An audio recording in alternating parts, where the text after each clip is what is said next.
Hey guys, and welcome back to CADclass, where in this class we're going to be showing you how to create a multicolor 3D print in Fusion 360 and then export it into Bambu Studio to get it sliced up, because trust me, it is a lot more tricky than it sounds. Strangely enough, there's hardly anything out there on YouTube on how to design and then export on Fusion for a multicolor print. So in this video, we're going to be breaking it down into two parts. Firstly, a very quick step-by-step guide about how you can make a multicolor part as fast as possible, and then later we're going to be going into a deep dive on how to design a multicolor part, and then some extra tips and tricks on how you can save money and filament. Now first off, remember that Fusion isn't a CAD program that was designed with multicolor prints in mind. And when you really think about the prints that are multicolor, they're usually always characters from video games or movies, and they're most likely going to be designed in Blender. But good news is, Fusion is still capable to make multicolor prints, and in this class we're going to be showing you exactly how to do that. And before we dive in, I want to give a very big thank you to everyone here. We recently passed 5,000 subscribers, and I just want to give a very big thank you to everyone here. And if you're brand new, consider subscribing so you don't miss out on any other tips, tricks, or CAD projects like this.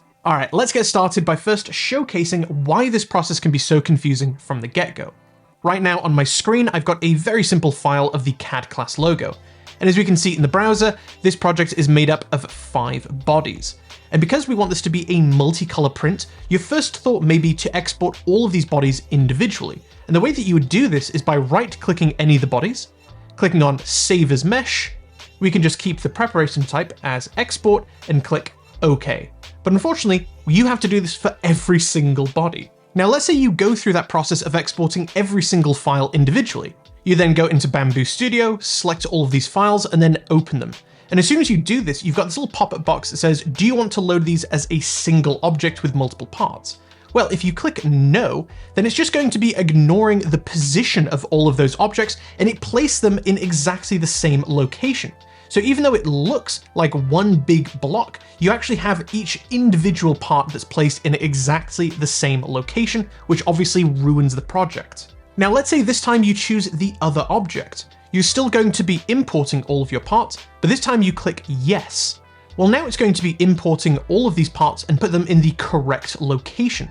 Now if you want to make this a multicolor print, you just have to go into the left column, click on Objects, expand your project, and now you just need to change the color of each part individually.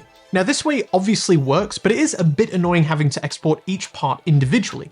Now obviously only 5 parts isn't that big of a deal, but let's say you're working on a gigantic project that may have dozens or even hundreds of individual parts.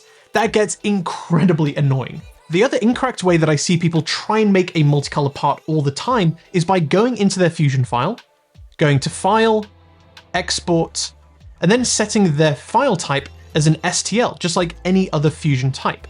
But then as soon as you go back into your Bambu Studio and try and import this, it only treats it like a single object, where you're not actually able to adjust the colors of each individual parts. Alright, now that we know all of the incorrect ways to export your file, let's go ahead and show you guys the right way. Now I'm still in Fusion, and I'm going to go up to File, and then Export, but this time I'm going to be changing the file type to a step file, and then clicking Export. Step files are very similar to STLs in the sense that they are a 3D model file that's representing a part that you can then take to a 3D printer. But they're different in the way that an STL will take any flat or curved face and will translate it into a series of polygons or triangles. Very differently to step files, they will maintain all of those flat or curved faces. But unfortunately, it doesn't maintain any of the timeline or history of that model. It's just a 3D part. As soon as we've got our step file ready to go, we can jump back into Bambu Studio, open up this project, and it's going to give us this little pop-up window that asks us if we want to split up this compound into multiple objects, and we absolutely do.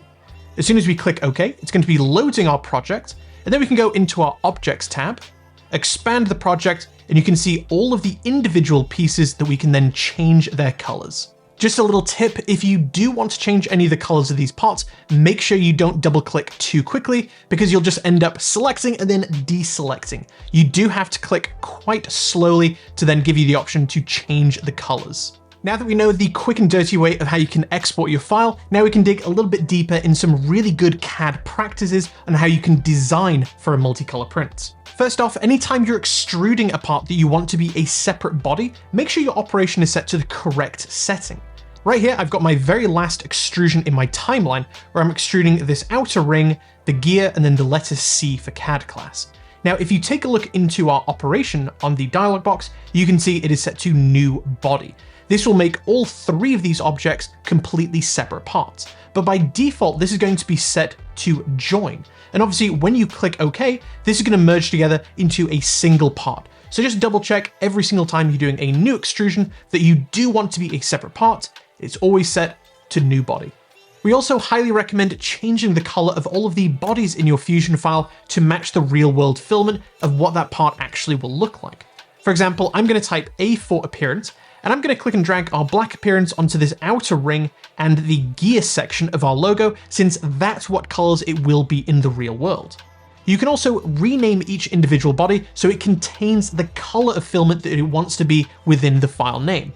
For example, I'm going to be right-clicking this C shape in our logo, clicking on Rename, and I'm going to be going into the browser and renaming it Blue C. You also want to make sure that the thinnest portion of your projects are not smaller than the nozzle diameter of your 3D printer.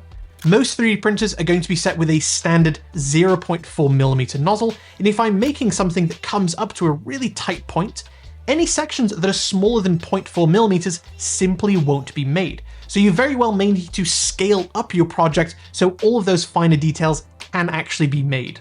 Another thing to keep in mind is just how many colors can you actually play around with. Most people's 3D printers that have an AMS system nowadays are going to be limited to 4 colors. So that's the total amount of colors that you can have in your project. If you have a Bambu printer like me that has an AMS system, then you can get a filament hub that you can join 4 separate AMS systems together. That means you can have a total of 16 colors within one 3D print, but as you can imagine, this gets pretty pricey pretty quickly. Finally, let's talk about how you can make something like this. We've got a multicolor logo embossed onto a curved face. It's not the easiest thing to do, but it's how you can effectively get any image onto a curved surface where the outside surface is completely smooth. For this example, I'm starting off with a white cylinder and our logo as an SVG on an offset plane. Now to get started, I actually want to duplicate this white cylinder. So I'm going to go into the browser, into the bodies, and I'm going to be selecting our cylinder and then typing Control or Command C and then V. This is going to be copy and pasting it. And when we click OK in the dialog box, is going to be placing a duplicate in exactly the same location. But to keep track of which part is which, I'm going to go back into the browser, click and rename this duplication. And we're going to be renaming it duplicates. Perfect. Then I'm also going to be clicking the eye icon next to it to hide it. Now to get that embossed effect, I'm going to go into the Create menu and click on the Emboss tool. Now this is a very simple dialog box and it's just asking me what are the sketch profiles that I would like to emboss. Well, that's going to be this ring, this gear, and this letter C. The faces that I would like to emboss onto is going to be the round cylindrical face. And just for a reasonable number, I'm going to be setting the depth to -2. This is going to be an emboss cutting. Now we can click OK. Now here comes the really tricky bit. Currently, I've got my original white cylinder with our logo that has an emboss cutout. But if we go into our browser, I also have that original duplicate cylinder. And what I'm going to do is actually combine them together, which will leave me with that white cylinder that has the cutout and all of the sections of the logo where those two parts overlap. So I'm going to go into the Modify menu and I'm going to click on Combine. But instead of combining the two parts together, I'm actually going to be changing the operation from join to cut. Now the target body, this is going to be the duplicates. Then for the tool bodies, I'm going to be clicking on the original. And the most important thing is that I want to have keep tools checked. Now you'll know that you've done this correctly if the entire cylinder is that transparent red cutting and the logo or the image that you actually want to have embossed is sticking around. And when we click OK and we check out the browser, we can see the original white cylinder and all of the pieces of the logo that will map to the original curved surface. Now that we've got our file ready to go, I'm going to show the original cylinder, go to File, Export, and change the name to Emboss Multicolor Logo. Remember, we want to make sure this is a step file, although 3MF also works. make sure it's set to the right folder, and then export this. Now we can go back into our Bambu Studio and import this Emboss file. As soon as we click OK, this is going to be placing both of these sections in the exact same place. So we can expand the project and we can see the original part, the total white cylinder is still white, but then we can go ahead and change the color of all of these sections of our logo. We can make that ring black and then the inner C blue. And as we can see, both of the faces, both of the outer curved surfaces are completely smooth. If we try and slice this plate and see it really quickly, this is going to be giving us a perfect embossed multicolor print. Now that we have our part in our slicer, let's go ahead and go over some best practices for multicolor prints to save you time and filament. First off, anytime I'm doing a multicolor print, I always want to make sure that I've got a purge tower enabled. So I'm going to go into my global settings, go to others, and I want to check prime tower. Purge tower is just another name for it. As soon as I reslice it, it's going to be adding another block somewhere in our workspace. There we go, right there. And this is going to be where the nozzle is actually purging out all the different material. Now, anytime you are working with a Bambu or any other multicolor print, it is going to be squirting out the one color to replace it with another. But as soon as it's done purging out those materials, there is going to be a certain cavity inside of that nozzle. And the whole purpose of this prime tower or purge tower is that it takes up that cavity. So as soon as it is done printing a little bit of material on this tower, it can then move over to your print and there won't be any void of any plastic. Next up, let's talk about how your printer actually changes filaments. If you're working on a project that has a white filament and then it's just about to start on a blue section, it's going to be pulling out the white filament and then pushing in the blue. And then it squirts out just a little bit of volume just so it can guarantee all of the previous color has been flushed out. Now, that little bit of 3D printer poop is actually going to be varying based on the two colors that you're using. If you're starting out with a darker color and the second color is much lighter, then it means it's going to be purging significantly more. But if you're starting out with a lighter color and the second color is much darker, then it doesn't need to purge as much material. And what we can do is actually adjust the ratio between those two colors, which will save us a huge amount of filament and a lot of cash. In Bambu Studio, the ratio of those filaments that are being swapped out is called the flushing volume.